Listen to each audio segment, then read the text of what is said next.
Welcome to this video. In this video I'm going to discuss the construction of continuous mixture distributions, and we're going to zoom in on the construction of the negative binomial distribution by putting together a continuous mixture starting from a vanilla Poisson distribution.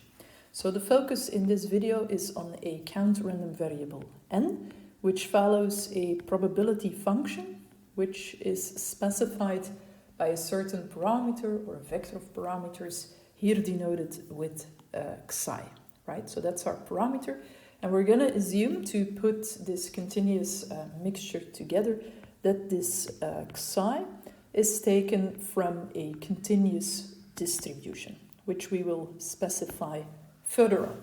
Then if you use this construction and you zoom in on the marginal probability function of n, which we can denote as follows, then by using the law of total probability, you can see this marginal probability. You can get that in the following way, because we're here using a conditional probability function, which we could also write like this. And if you then look at this construction, then the g will disappear, and what you're looking at is the integral of the joint probability function, the probability of n and xi, and so you're integrating out over all possible values that this xi can take, so you're left with the marginal probability function, the probability that n is equal to k. So that is the recipe. Now if we apply this kind of thinking to the Poisson setting, which is our main focus, then we're going to construct such a mixture, a continuous mixture, by multiplying the parameter in a Poisson distribution with parameter lambda. We're going to multiply this lambda with a positive random variable denoted here with theta. So we call this theta a random risk parameter. It's a random variable. And of course, because lambda is multiplied with this random variable theta, this theta should take positive values, so that in the end, if you do lambda times a realized value of this random variable theta, and you use that as the mean of your Poisson distribution, such that it's guaranteed that you have a positive mean as it should be, right?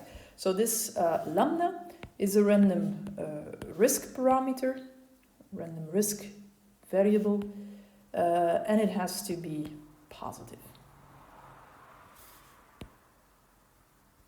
Okay, and the construction then works as follows. If we look at the probability that n is equal to k, given that our random risk parameter takes a specific value small theta, then this distribution will be a Poisson with parameter lambda times this realized value of the random risk parameter theta. Okay, and we can use this construction to differentiate between different policyholders, because not all policyholders will represent the same level of riskness. Some policyholders will be more risky than others, and you can bring in this extra level of heterogeneity by using this random risk variable theta. So you could say, if the realized value of theta is larger than 1, you get a higher risk than average, and if theta is less than 1, you get a risk that is lower than the global average in your portfolio.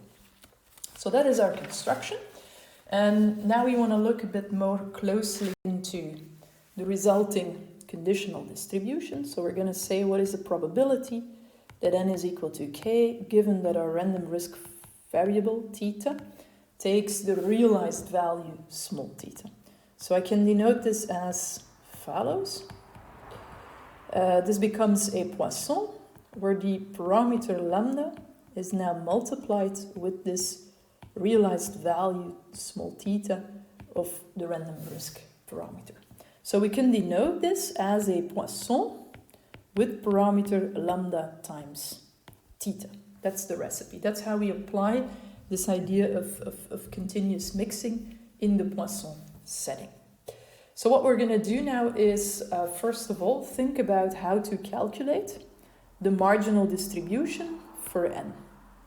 Because, of course, the expression on top of my sheet, that is a conditional distribution. So to get the marginal probability function, I'm going to integrate over all the values that my lambda can take. Yeah, so I'm going to write down this Poisson probability, and I'm going to integrate using the conditional distribution function of theta evaluated in theta, and I'm going to run over all the values that this theta can take, but these are only positive values because I'm using this lambda in the mean of my Poisson, so this lambda is necessarily taking positive values. So keep in mind the expression that we have over here, you could see that as the conditional probability. It's the probability that n is equal to k given that theta is equal to theta. And what you're essentially doing is you take this conditional probability, you multiply, if you want, with the density of theta evaluated in theta, and you integrate over all values that theta can take. And that gives you the marginal probability function. So that is the recipe. One other way to see this is that you can write this as an expected value. More specifically, it's the expected value of the conditional probability function, yeah, where you now are going to treat this theta not by its realized value, but as, sorry for that, but as a random variable. So we're going to write the expression like this. We're now facing a random variable theta, yeah, and you say, okay, I take the expected value of a transformation of this theta. So the thing that you see over here, you should see it as a transformation of my random variable theta, and then using the expression, the usual expression for the expected value of a transformation of a random variable, you'll see that this expected value over the random variable theta reduces to the expression that you see over here. Yeah, that's the idea. Okay. Now, is this a legitimate probability function? That's something we can zoom into. So, is the corresponding or the resulting probability function, is it legitimate? Well, in that case, we want to have the sum over all k, all the outcomes that our count random variable n can take. Well, the sum of the probabilities, the probability that n takes value k over all possible values k should be equal to 1, right? So what we're going to do here is we're going to plug in the continuous mixture expression, that's this one, and we're going to see whether this indeed leads us to a value equal to 1. So what are we going to do? We're going to change the integral and the summation. We're going to use here for our conditional probability the Poisson. That's going to be the exponential of minus lambda times theta to the power k divided by k factorial, multiplied with the density, the PDF of theta evaluated in theta. So here what I'm using is the fact that conditional on a specific realization of my random variable theta, my n, my random variable, is following a Poisson, and the Poisson has as the mean parameter lambda times the realized value theta of the risk random variable. Okay, so I'm going to work with this expression, and what I will see here now is, of course, that I'm going to take the sum over all possible values k of these Poisson probabilities. And because we're working here with a valid Poisson distribution, one with parameter lambda times t, this sum should be equal to 1. So we're left with the integral from 0 to plus infinity of the density of the random risk parameter, of the random risk variable theta, over all possible values that this variable can take.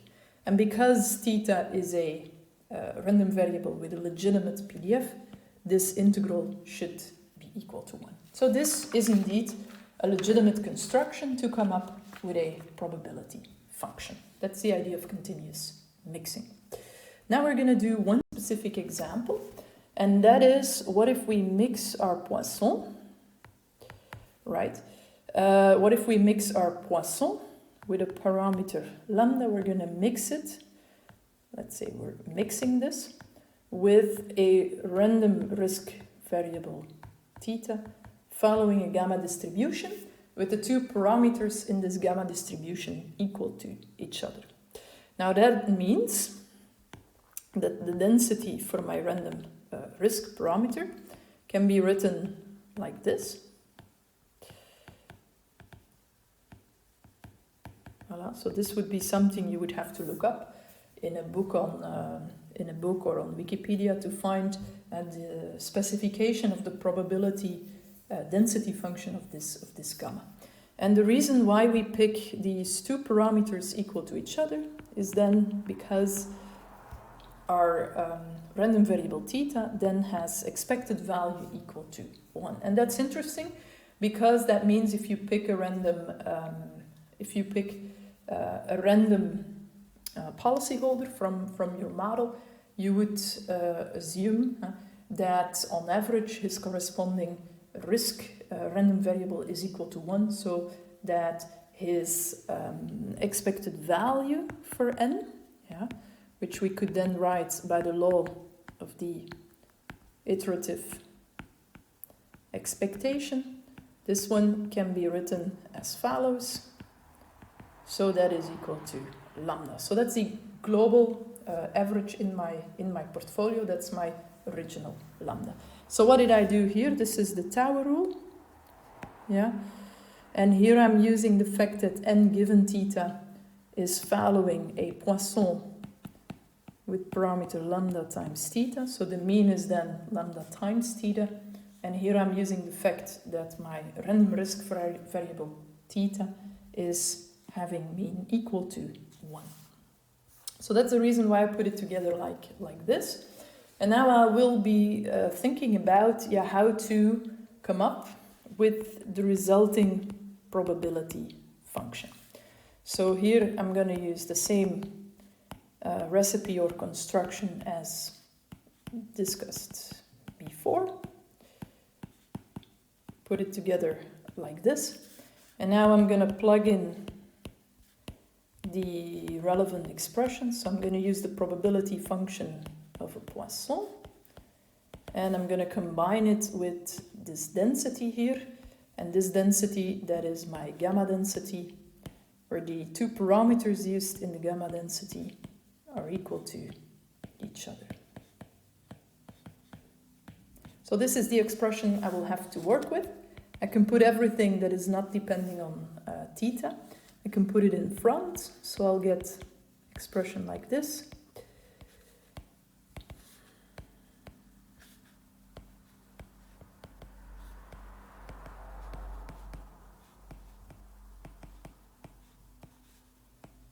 And that's what I would have to work with. So the question is now, in order to figure out what kind of distribution we get, the main question is, what can we do with this integral over here?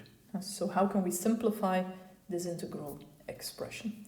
And in order to see this, because if you compare that to the expression that we had here at the bottom of the sheet, you will recognize that this has exactly the same structure as what you recognize in the gamma density. But we're going to use here the theta as the variable, and in this case it's an integral over theta, and we're going to work here with the power k plus a. So that's going to play the role of the alpha in our specification, and we're working here with a plus lambda. That's going to play the role of the beta in our expression. So if I indicate this guy is going to be the beta, and this guy is going to be the alpha. We have to look at the regular, if you want, the gamma distribution with parameters which are not necessarily equal to each other. And then Wikipedia will tell you, if you look at the gamma density with parameters alpha and beta, then that can be parameterized in the following way, as such.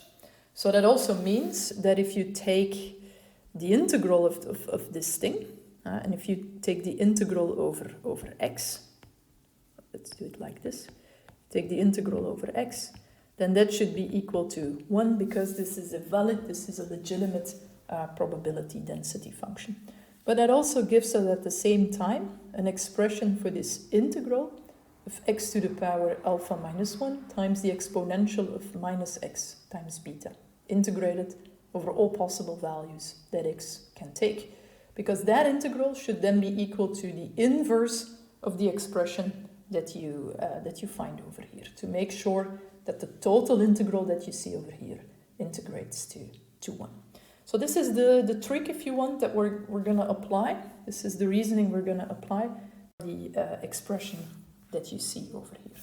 So putting it all together, what do we have?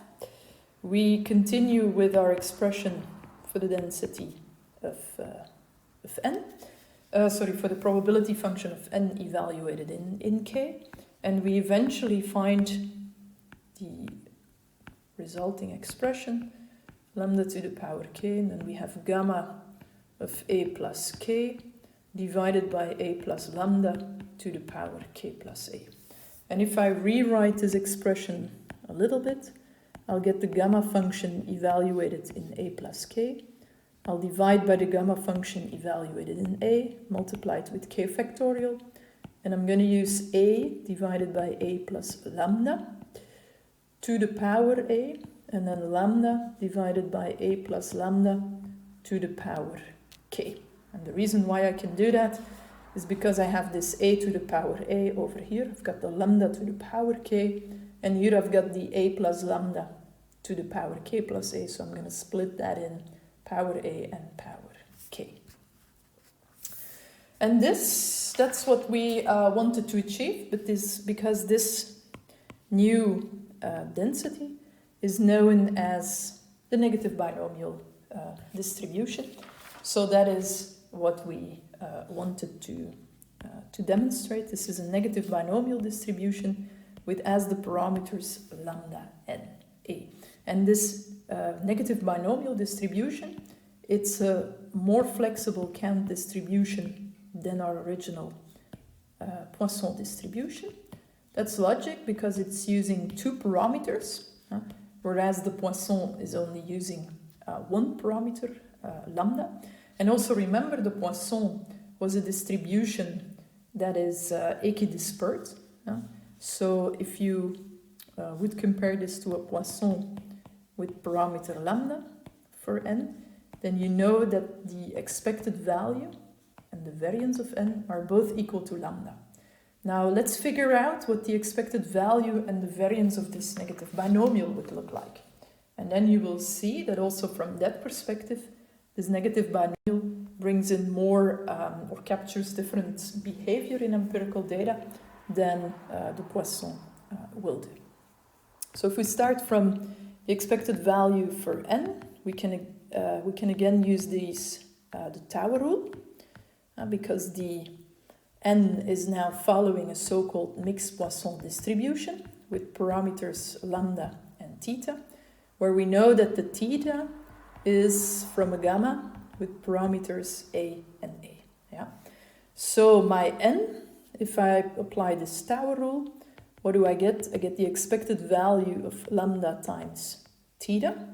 Why is that? Because conditionally, I've got here a Poisson with parameter lambda times the random risk variable theta. So if I calculate the expected value, that reduces to the expected value of theta times lambda, and that's just lambda, because I'm assuming that my random risk variable theta has expected value equal to 1. I can do something similar for the second moment. So I can apply again the tower rule, like this. And I can write it then as what is this expected value of n squared given theta? But what I can do here is I can use the relation that the variance of n, the expected value of n squared, minus the expected value of n squared. So if I want to know what is the expected value of n squared, it's going to be the variance of n plus the expected value squared. So I'm going to use the same idea, but now for the conditional construction. So I'm going to write this expression that you have over here. I'm going to write this as the variance of n given theta plus the expected value of n given theta squared, right? So what I'll get then is the variance of n given theta plus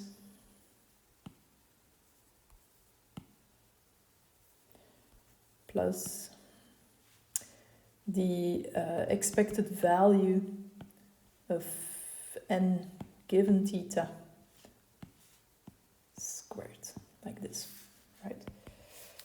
This is going to be the expected value of lambda times theta plus lambda squared times the theta squared, like this.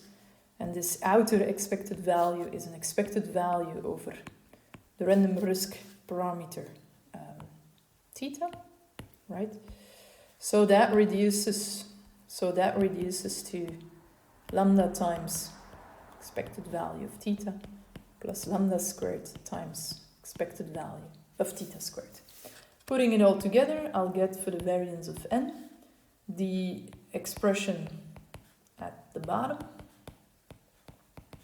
like this, minus the expected value of n squared, so minus lambda squared times the expected value of theta squared. And that reduces to lambda plus lambda squared times the variance of theta. Okay? Now this variance of theta is always positive, of course. So what you see here is that this negative binomial is leading us to be able to capture so-called overdispersion in our data because the expected value of n is equal to lambda, but the variance of n is equal to lambda plus lambda squared times the expected value of theta squared, where my theta is following a gamma distribution with parameters a and a.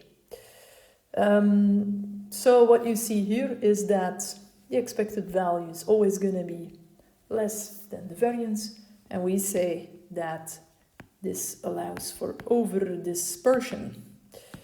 And that's a phenomenon that we often see popping up in empirical data. Think about claim count data. So that's a nice property of the negative binomial, that it is capable of capturing, reflecting that kind of behavior. So in the end, to conclude, what did we do? We put together the recipe of constructing new distributions, new count distributions, by putting together a continuous mixture, starting typically from a vanilla count distribution like the Poisson with parameter lambda. And then we demonstrated this technique for the specific case where our theta, our risk parameter, is following a gamma distribution. And the resulting distribution is then the negative binomial distribution, a very popular count data distribution that is capable of reflecting overdispersion in the data.